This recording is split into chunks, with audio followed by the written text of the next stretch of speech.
सर्वप्रथम बहुजन समाज में सम मध्यम में सभी महापुरुषों को अभिवादन करते हुए, जैसा कि ज्योतिबा फुले जी,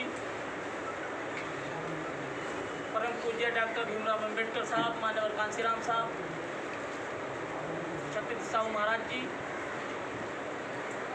इन सभी महापुरुषों को अभिवादन करते हुए, आदरणीय बहन कुमारी मायावती जी को अपना आदर्श नेता मानते हुए आज महाराष्ट्र प्रदेश की प्रदेश कार्यकारिणी की बैठक में उपस्थित, पहली बार नेशनल कोऑर्डिनेटर बनने के बाद पहली बार महाराष्ट्र में पधारे माननीय श्रीराज जी गौतम जी, सांसद राज्यसभा में महाराष्ट्र आगमन पर आपका हार्दिक स्वागत करता हूँ, अभिनंदन करता हूँ। मेरे छोटे भाई भी हैं और काफ़ी संघर्षशील हैं, कई प्रदेशों के प्रभारी भी हैं, और बहन जी ने हमारी तरह इनमें भी आस्था रखते हुए इनको नेशनल कोऑर्डिनेटर बनाया और इनका दौरा शुरू किया और हमारे महाराष्ट्र में पहुंचे हैं। पहले दौरे के साथ में पूरे महाराष्ट्र की तरफ से सभी ने आपने स्वागत किया, मैं भी स्वागत करता हूं। हमारे दूसरे साथी महाराष्ट्र के प्रभारी प्रमोद रैना जी, महाराष्ट्र प्रदेश के अध्यक्ष संदीप ताजने जी, सभी प्रदेश के हमारे महासचिव, सचिव, सभी जिलाध्यक्ष, सभी सम्मानित साथी, अभी मेरे से पूर्व हमारे सम्मानित साथियों ने अपने विचार व्यक्त किए। आपको बताया हमारे सभी प्रदेश के महासचिवों ने कि किन परिस्थितियों में हमने महाराष्ट्र के अंदर पार्टी को पुनः स्थापित किया है, क्योंकि पिछले लोकसभा के चुनाव के बाद में जो यहाँ का वातावरण किस प्रकार था सबको पता है। उससे उभरने के लिए आप सबने बहुत मेहनत की, लगभग 50-60% नए चेहरे दिखाई दे रहे हैं, पुराने साथी भी हैं, तो हमने पुराने साथियों को भी एडजस्ट किया और पुराने साथियों के साथ साथ नए साथियों को बड़े पैमाने पर और बहन जी के दिशा निर्देश अनुसार कि हमें 50% यूथ को भी आगे बढ़ाना है, उस ओर भी ध्यान दिया और स्थिति को संभाला।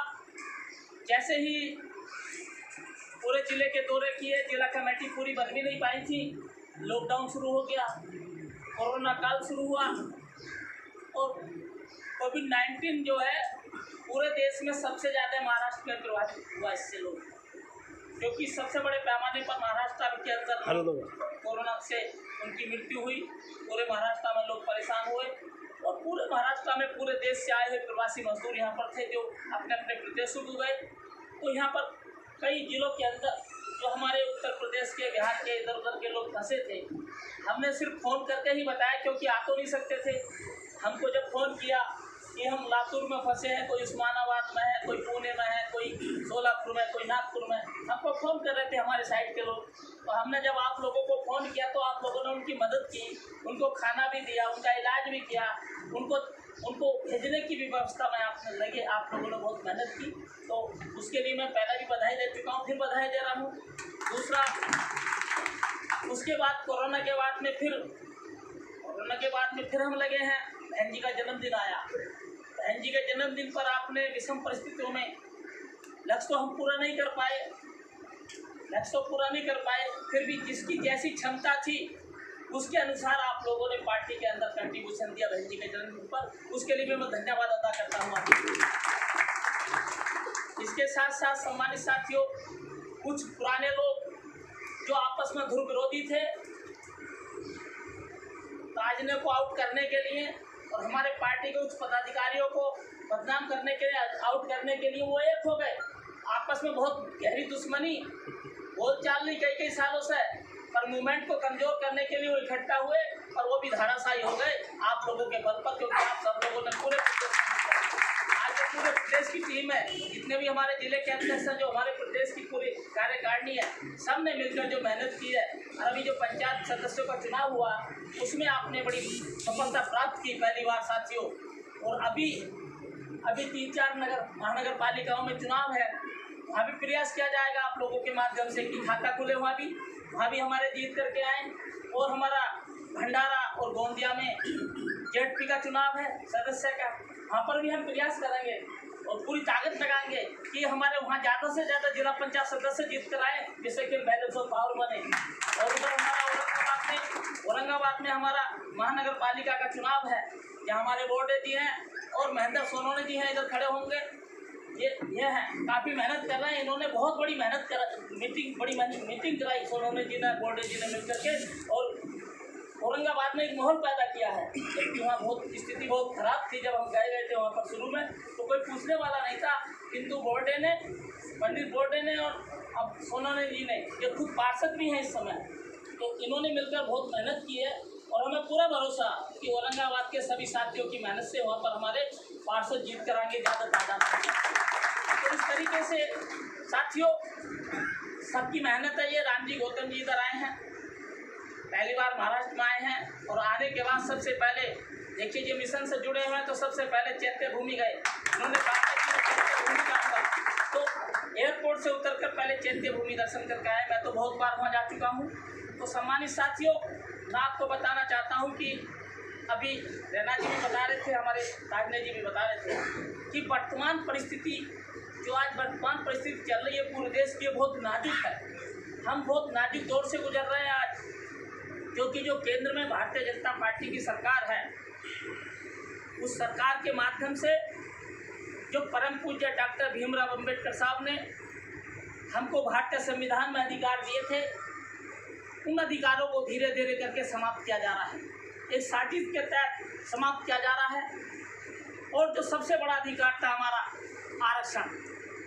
आरक्षण समाप्त किया जा रहा है। इनडायरेक्ट वे में हमारा समाप्त भी हो चुका है, काफ़ी आरक्षण हमारा बहुत समाप्त हो चुका, क्योंकि सारे सेक्टरों को, सरकारी विभागों को, सारी प्राइवेट जो हमारी सरकारी कंपनी है उनको सबको प्राइवेट सेक्टर में दे दिया गया, और धीरे धीरे करके उनको बेचा जा रहा है। आप व्हाट्सएप पर भी देख रहे होंगे, राहुल ने भी बोल दिया पार्लियामेंट में, हम दो हमारे दो देश को बेच रहे हैं, दो खरीदने वाले, दो लोग देश को बेच रहे हैं, दो खरीदने वाले, बाकी पूरे देश से ताली और थाली बजवाई जा रही। ध्यान रख के खड़ा कर दिया हमको। जब सब प्राइवेट सेक्टर में चला जाएगा, मैं इस बात को पार्लियामेंट में भी कई बार बोल चुका, आपने मेरी स्पीच भी सुनी होगी पार्लियामेंट में, मैं कई बार बोला, पार्लियामेंट के अंदर बोला। हमारी नेता ने भी प्रधानमंत्री से जवाब पूछा, जब बहन जी राज्यसभा में थी, नरेंद्र मोदी जी से, कि आप सारे सरकारी विभागों को प्राइवेट सेक्टर में दे रहे हैं, पर मैं आपसे पूछना चाहती हूँ कि जैसे परम पूज्य डॉक्टर भीमराव अंबेडकर साहब ने भारतीय संविधान बनाते समय आरक्षण की व्यवस्था की थी, क्या आप भी प्राइवेट सेक्टर में देते समय आरक्षण की व्यवस्था करेंगे? तो पीएम मोदी कोई जवाब नहीं दे पाए थे, कोई जवाब नहीं दे पाए। सम्मानित साथियों, आज पूरा देश बिगड़ा है, आरक्षण हमारा खत्म हो रहा है। जब प्राइवेट सेक्टर में आरक्षण लागू नहीं है तो लाला की दुकान हो गई। हमको रखा है या ना रखा है? जो आज पगार एक इंजीनियर 80,000 रुपये पाता है, 1 लाख रुपए पाता है, आउटसोर्सिंग पर रखे जा रहे हैं पूरे देश में लोग। आपके मुंबई महानगर पालिका में कम से कम कई हजार कर्मचारी आउटसोर्सिंग पर है। पूरे देश की महानगर पालिकाओं में, नगर परिषदों में आउटसोर्सिंग पर इंजीनियर कर्मचारी काम कर रहे हैं। और एक आदमी को ठेका दे दिया, अडानी को, अंबानी को, वो तो 1 लाख रुपए ले गया, पर आउटसोर्सिंग पर वो 1 लाख की जगह 40,000 रुपये काम करा दिया। अब जिसको रोटी नहीं मिलेगी, कपड़ा नहीं मिलेगा, तो मजबूरी में करना पड़ेगा योग्य होते हुए भी। तो ऐसी स्थिति ये बीजेपी ने पहुँचा दी है साथी। आज यदि सबसे ज़्यादा घाटे में है तो SC ST OBC माइनॉरिटी है। SC ST OBC तो बहुत बड़े घाटे में है, क्योंकि हमारा आरक्षण खत्म हो रहा है। आने वाले समय में हमारे बच्चों की नौकरी नहीं लगेंगी, रोजगार हमारे छीने जा रहे हैं, तो क्या होगा? अभी देखिए, पिछले सत्र में राज्यसभा और लोकसभा में कृषि के तीनों कानूनों को पास किया गया। उनके विरोध में किसान धरना प्रदर्शन कर रहे हैं। 3 महीने होने जा रहे हैं, 3 महीने होने जा रहे हैं उनको धरना प्रदर्शन करते हुए।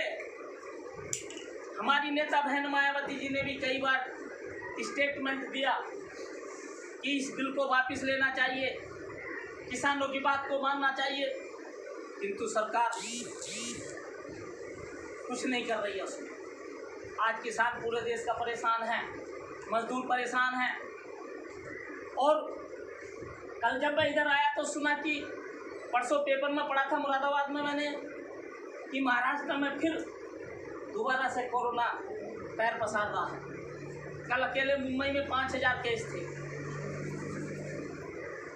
तो फिर मैं पहले भी बोलता था भी अपने को सुरक्षित रखना जब मैं कोरोना काल के बाद मीटिंग ली थी। आज फिर मैं कह रहा हूँ कि काम करो आप, पर अपने को बचाते हो करना, थोड़ा ध्यान रखना, अपने बच्चों का ध्यान रखना, काम पूरा करना है। क्योंकि कई महानगर पालिकाओं में चुनाव है, तो उसमें भी चुनाव की भी हमें तैयारी करनी है। आप लोगों को अपने अपने वार्डों में कैंडिडेट तैयार करने हैं। क्योंकि होता क्या रहा, कभी 20 कैंडिडेट खड़े हो गए, कभी 15 हो गए, पूरे नहीं होते थे।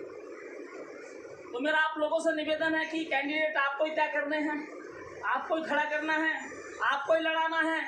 हम तो भागते दौड़ते आएंगे, कभी इस महानगर पालिका पहुँच गए, कभी वहाँ पहुँच गए। तो आपको अपने अपने ज़िले में मुस्तैदी से रहना, जहाँ पर चुनाव है, तो बहुत मजबूती के साथ आपको चुनाव लड़ना होगा। और गोंदिया आपको भंडारा और गोंदिया में भी जो जेडपी का चुनाव है, वहाँ पर भी बहुत पूरी ताकत लगानी होगी आप लोगों को। सम्मानित साथियों, हमारी पार्टी पूरे दमखम के साथ चुनाव लड़ेगी, अकेले चुनाव लड़ेगी, किसी से समझौता नहीं होगा। बहन जी ने हमारे आदेश दिया है। यदि कोई साथी किसी तरह की न्यूज़ देता है तो उस पर आप भरोसा मत करना, क्योंकि हमारी पार्टी का तो कोई वर्कर नहीं, फिर भी कोई फर्जी वर्कर करके इधर उधर की बात करता है तो उस पर कोई भरोसा मत करना, क्योंकि हमारी बहन जी का स्पष्ट आदेश है हमारे लिए। और जो कोई बात होगी तो हमारे माध्यम से होगी, बहन जी के दिशा निर्देश, वो भी बहन जी के दिशा निर्देश पर। तो सम्मानित साथियों, हम लोगों को बड़ी मजबूती के साथ आगे बढ़ना होगा। देश की परिस्थितियाँ जो चल रही हैं आज, उसको आप सब जानते हैं। और मैं आपको ये भी बताना चाहता हूँ कि पूरे देश के अंदर जितनी भी पार्टियां हैं, वो सिर्फ वोट देने का काम करती हैं, मिशन को आगे बढ़ाने का नहीं। साहू फूले अम्बेडकर की विचारधारा को यदि पूरे देश में कोई आगे की तरफ ले जा रहा है, ये मैं पहले भी कई बार बता चुका हूँ, आज भी बता रहा हूँ। यदि साहू फूले अम्बेडकर की विचारधारा को पूरे देश में कोई आगे की तरफ ले जा रहा है, तो एक ही नेता है, एक ही पार्टी है। उस नेता का नाम है बहुजन समाज, उस नेता का नाम है बहन कुमारी मायावती, और पार्टी का नाम है बहुजन समाज।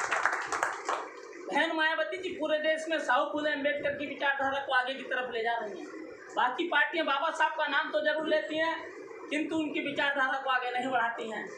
और बहन मायावती जी ने करके दिखाया, मान्यवर कांशीराम साहब ने करके दिखाया। मैंने अपने कैडर में 3-3, 4-4 घंटे के कैडर में बहुत कुछ समझाया है आप लोगों को कि मान्यवर कांशीराम साहब ने कैसे पार्टी बनाई और पूरे देश में महापुरुषों की कैसे पहचान बनाई।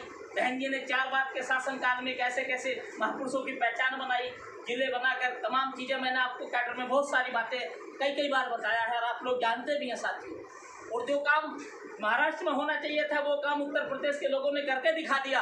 4 बार सरकार बनाई और साहू फूले अम्बेडकर के मूवमेंट को पूरा करके दिखाया है, और ऐतिहासिक सरकार चला कर दिखाई है। सबने लोहा माना है उस बात को, और आप देखते भी होंगे। और पार्लियामेंट के अंदर भी जो हमारे MP और हम लोग जो हम बोलते हैं साहू फूले अम्बेडकर के बारे में, मिशन के बारे में, समाज के बारे में, और जो हमारे नेता स्टेटमेंट देती हैं, बाकी कोई नेता ऐसा बोलता हुआ आपने देखा नहीं होगा। इसलिए मेरा आप लोगों से निवेदन है कि आप अपने अपने ज़िले में संगठन को मजबूत करें। और बहन जी के जन्मदिन का जो टारगेट आपको दिया गया था, आपको सबको रजिस्टर दिए गए हैं, वो रजिस्टर आप सब जमा कर दो। जमा करके जिस पर जो भी है, जो भी आपने कलेक्शन किया है, उसको यहाँ ऑफिस पर जमा कर दो। आप देख रहे हैं कि ऑफिस की कितना खस्ता हालत हो रही है। 10-11 साल से इस ऑफिस में किसी ने कोई एक पैसा नहीं लगाया। जैसे ताजने जी इधर बैठा है, तो कभी ये कुछ काम कराते हैं, कभी कुछ कराते हैं। अभी रिपेयरिंग का काम शुरू कर दिया है, तो इसमें ही कम से कम 15-20 लाख रुपए लगेगा। तब कहीं जाकर के 20-25 लाख रुपए में तब कहीं जाकर के इस ऑफिस की हालत सुधरेगी। एक भी AC ठीक नहीं है।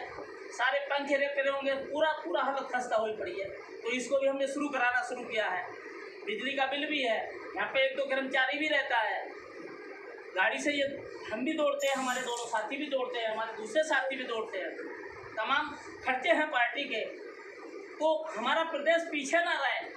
मेरा आप लोगों से निवेदन है कि आप सब तन मन धन से अपनी इच्छा से, क्योंकि बहुजन समाज पार्टी धन्ना सेठों की पार्टी तो है नहीं, हमारी नेता कभी धन्ना सेठों से चंदा नहीं लेते, हम कभी धन्ना सेठों से चंदा नहीं लेते। अपने समाज से थोड़ा थोड़ा पैसा इकट्ठा करके मूवमेंट के लिए हम दिल्ली में जमा करते हैं और बहन जी मूवमेंट के लिए पूरे देश में लगाती हैं। हर साल कोई ना कोई चुनाव आता है और चुनाव में बहन जी को हेलीकॉप्टर से हवाई जहाज से जाना पड़ता है, कितना खर्चा होता है। तो कोई धन्ना सेठों के पैसे से नहीं चलता, ये बीएसपी चल रही है, ये तो आप लोगों के थोड़े थोड़े पैसे से ही बीएसपी आगे चल रही है। तो मेरा आप लोगों से निवेदन है सम्मानित साथियों, हमें अपनी नेता बहन मायावती के हाथों को मजबूत करने के लिए, पार्टी को मजबूत करने के लिए, मूवमेंट को आगे चलाने के लिए, क्योंकि बहुजन समाज पार्टी एक राजनीतिक पार्टी के साथ साथ एक मूवमेंट भी, एक मिशन भी है, और ये हजारों साल से हमारे महापुरुषों ने चलाया। और आज बहन मायावती इस सामाजिक परिवर्तन की लड़ाई को लड़ रही हैं, और अभी हजारों साल तक आगे भी ये सामाजिक परिवर्तन की लड़ाई लड़ी जाएगी, ये लड़ाई कभी रुकेगी नहीं। तो इसी आशा उम्मीद के साथ हम अपनी पार्टी को मजबूत करेंगे, अपनी जनता के हाथों को मजबूत करेंगे, जो टारगेट दिया है उसको हम पूरा करेंगे, आपस में भाईचारे से पार्टी को मजबूत करेंगे महाराष्ट्र में। इसी आशा उम्मीद के साथ मैं अपनी वाणी को विराम देता हूँ। जय भीम, जय भारत, नमो बुद्धाय। बहुत बहुत धन्यवाद साहब। आशा और उम्मीद आपने